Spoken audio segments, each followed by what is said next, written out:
Sistem kepemilikan Ratu Pusako di Minangkabau lanjutan 5. Bila dilihat isi dari Undang-Undang Pokok Agraria yang dikutip di atas tidak sesuai dengan kebiasaan berlaku dalam masyarakat Minangkabau dalam hal pegang gadai.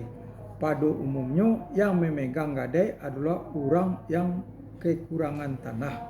Seandainya diberlakukan Undang-Undang Pokok Agraria itu, tentu saja orang si pemegang tidak kembali sedangkan dia kekurangan pula dalam segi harta. Tentu saja aliko tidak adil. Oleh kerana itu, pegang gadai di Minangkabau masih tetap seperti semula dan masih berlangsung secara azas kekeluargaan. Bahkan gadai dalam adat dirasakan suatu upaya pertolongan darurat berfungsi sosial. Selanjutnya, ibah. Di samping pegang gadai yang diperoleh juga oleh adat adalah ibah. Ibah berasal di bahasa Arab hibah yang artinya pemberian. Misalnya, pemberian seorang ayah kepada anak berupa Ratu Pusako. Pemberian itu timbul karena alasan kasih sayang dan tanggung jawab kepada anaknya. Ada 3 macam ibah dalam adat, yaitu ibah laleh. Ibah laleh adalah pemberian dari seorang ayah kepada anaknya untuk selama-lamanya. Dalam adat, pemberian seperti itu dikatakan salamo dunia takambang, salamo gagak hitam, salamo ayah ilia. Yang kurang selama dunia terkembang, selama gagak hitam. Nah, gagak kau pasti bulunya hitam. Nah, itu mestinya. Nah, kalaulah putih bulu gagak baru batal. Nah, selanjutnya air hilir. Kalau air hilir ni ada nih air mendak mudik sesuai dengan konstruksi bangunan. Yang menjadi syaratnya adalah sepakat waris kaum yang bertali darah. Bila habis yang bertali darah harus sepakat waris bertali adat. Ibah laleh itu jarang terjadi karena tidak mungkin waris yang dikatakan di atas diatakan tadi habis semua sama sekali.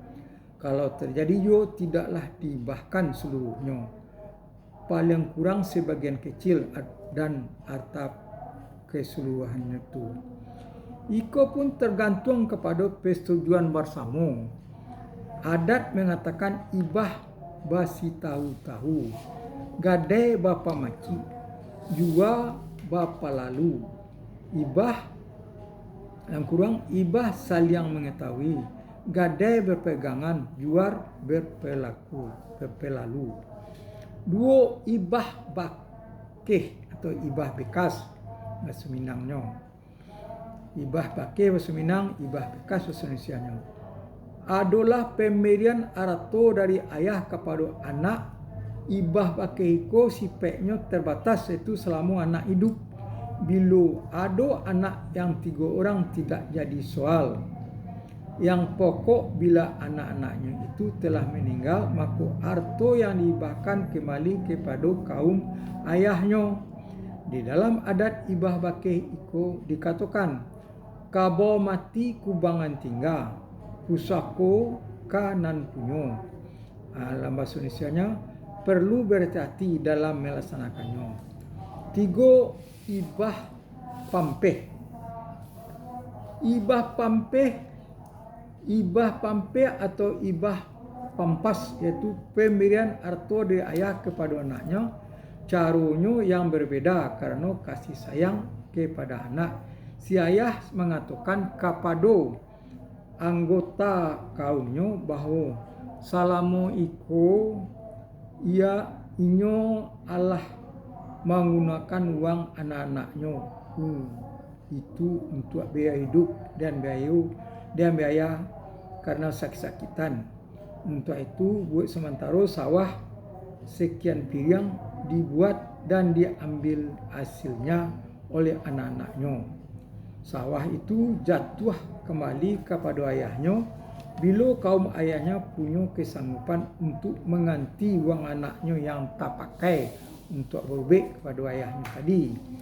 Ibah pampe itu hanyalah merupakan pampasan dan hanya sebagai siasat dari sang ayah untuk membantu anak-anaknya. Perlu berhati-hati dalam melaksanakannya ko. Muncul istilah ibah bukan berarti pemberian seorang kepada orang lain. Seperti dari ayah kepada anak tidak dikenai sebelumnya masuk Islam ke Minangkabau. Sebelumnya dalam adat istiadat pemberian berupa ibah itu adalah agiah laleh, agiah lalu, agiah bakeh dan agiah pampeh. Selanjutnya itu wakaf. Wakaf adalah suatu hukum Islam yang berlaku terhadap harta. Benda yang telah diikrarkan oleh wakaf, yaitu orang yang berwakaf kepada nazir atau orang yang menerima wakapan, yang penerimaan wakaf, mengurus wakaf, maksudnya orang yang menerima pemberian atau mengurus wakaf. Hati kalimatnya. Wakaf adalah suatu hukum Islam yang berlaku terhadap harta benda yang telah diikrarkan oleh pewakaf, yaitu orang yang berwakaf pada orang menerima wakaf. Kata wakaf berasal dari bahasa Arab yang berarti terhenti dari peredaran atau menahan harta yang sumber atau aslinya tidak boleh diganggu gugat dan membuat harta itu berguna untuk kepentingan masyarakat. Oleh karena itu, terhadap harta pusaka yang telah diwakafkan tidak boleh diambil kembali oleh pihak yang berwakaf atau ahli warisnya dan tidak boleh pula dianggap milik sendiri oleh pihak yang mengurusnya. Wakaf yang berupa tanah di Minangkabau sering digunakan untuk kepentingan sosial seperti untuk pendirian surau, munsaji, panti asuhan, sekolah dan lain-lain. Kesepakatan kaum dalam mewakafkan harta pusaka adalah syarat utama yang perlu dicapai. 3 menit.